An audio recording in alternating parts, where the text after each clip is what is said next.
मैं चाहता हूं कि जोरदार तालियां हमारे अजय बाबू के लिए हो जाए।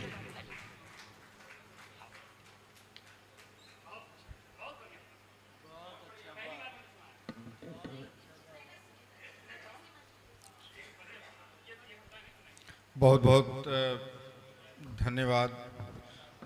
हालांकि वाह, हम लोगों की जिम्मेदारी कुछ और थी जी, और हम लोग ये हम लोग की इच्छा नहीं थी कि ये हम लोग यहाँ पर अपनी कविता सुनाएं, क्योंकि सही। हम लोग को सुनना था। लेकिन ऐसे में चलिए ज़्यादा भूमिका न लेते हुए, चूँकि यहाँ पे बचपन की भी बात हुई जी, और माहौल कुछ बदला हुआ है। शुरू में हास्य से उठा था, सही, तो हास्य तो मेरे मन में था, लेकिन अभी जो भाव आया है उस भाव के आधार पर, चूंकि बच्चों की जो बात हुई थी, सड़क पर बच्चों के देखने की बात और उनकी भावनाओं को, तो इस पर भी मैंने एक गीत लिखा था कि उसकी मैं 2 लाइनें बता रहा हूँ, उसके बाद से फिर मैं दूसरी एक भोजपुरी रचना अपनी जी भैया पढ़ूंगा, जी अजय बाबू। उन बच्चों को ध्यान में रखते हुए कि आसमान में चांद है लटका, वाह, आसमान में चांद है लटका, पेट में सूरज जलता है, कैसे बीत रही है रातें, दिन ये कैसे चलता है। अच्छा, वाह, कैसे बीत रही है रातें, उन बच्चों की रातें कैसे बीतती होगी, दिन कैसे चलता होगा। और आसमान में तो चांद है, पेट में सूरज जल रहा है। अब इससे अलग हट के जो अभी देवर भौजाई की बात आई थी, तो यहाँ माँ बेटे की एक बात मैं रखना चाह रहा हूँ, उससे आप लोग जुड़ेंगे। एक माँ, चूँकि माँ पे रचना तो मेरे पिताजी ने भी लिखी, सही बात, थोड़ा समय उनसे अलग हट करके माँ पर ही लिखा। उस भाव में मैं आपको जोड़ना चाहूँगा जी भैया, कि माँ के साथ उतना दुलार प्रेम पाते हुए अगर माँ बिछड़ती है तो कैसा लगता है। मुझे जैसा महसूस हुआ और मुझे जो भी आया मैंने लिखा भोजपुरी में, कि एक बच्चा है अपने माँ के पास जाता है, माँ का जिस कमरे में सोई है वो बहुत देर हो गया है, उठी नहीं। ऐसे में क्या उसके मन में भाव आया, वाह, कि काहे नहीं खे बोलत हमर माई रे, काहे नहीं खे बोलत हमर माई रे, हमके राजा बेटा के बुलाई रे, वाह, वाह, वाह, काहे नहीं खे बोलत हमर माई रे, हमके राजा बेटा के बुलाई रे। वाह, बचपन से याद कर जाओ कि रोज रोज माई चंदा मामा के बोलावे, सोना के कटोरा दूध भतवा ले आवे। रोज रोज माई चंदा मामा के बोलावे, सोना के कटोरा दूध भतवा ले आवे। चंदा मामा के अब के बोलाई रे, काहे नहीं खे बोलत हमर माई रे।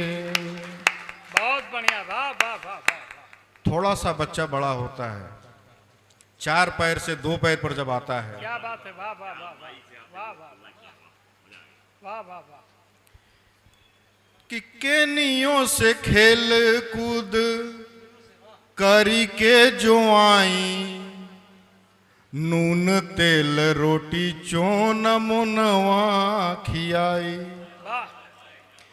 केनियों से खेल कूद करी के जो आई, नून तेल रोटी चोन मुनवा खियाई। सबकी नावे कवर के खियाई रे, काहे नहीं खे वाह, बोलत हमर माई रे। वाह वाह वाह। अब बच्चा उसे भी थोड़ा बड़ा होता कि बाबूजी मारे खातिर जब धौरा में माई आगे खड़ा हो के हम के बचावे। बाबूजी मारे खातिर जब धौरा में वाह माई आगे खड़ा हो के हम के बचावे। वाह वाह। आचरा में अब के छुपाई रे। काहे नहीं खे बोलत हमर माई रे। थोड़ा सा और बड़ा भैला पर पढ़े खातिर भोर में जगावे कि रोजो बिहाने माई हम के जगावे। बेरा से कुबेरा होता हम के बतावे। वाह। रोजो बिहाने माई हम के जगावे। बेरा से कुबेरा होता हम के बतावे। आज गईल अपने भुलाई रे। वाह। काहे नहीं खे बोलत हमर माई रे। बहुत अच्छा। केकरा से रूसब अब कैसे खिसियाई। मिश्री मलाई जैसन कैसे बतियाई। केकरा से रूसब अब कैसे खिसियाई। मिश्री मलाई जैसन कैसे बतियाई। पैया परी तोरा के मनाई रे। काहे नहीं खे बोलत हमर माई रे। ओकरी बाद एगो निहोरा कइल जाता कि तोरा के छोड़ माई कहीं नहीं जाई। कान धरतानी अब तो के ना सताई। तोरा के छोड़ माई कहीं नहीं जाई। कान धरतानी अब तो के ना सताई। अरे उठी जो न छतिया लगाई रे। काहे नहीं खे बोलत हमर माई रे। इतना कैला की बाद भी जब माई नहीं खे उठत मन निराश होता। तो कैसे जियब अब हम तोरा बिना। माई के दुलार अब कबो केहू दीना। कैसे जियब अब हम तोरा बिना। माई के दुलार अब कबो केहू दीना। मोती जो करे जा डह काई रे। काहे नहीं खे बोलत हमर माई रे।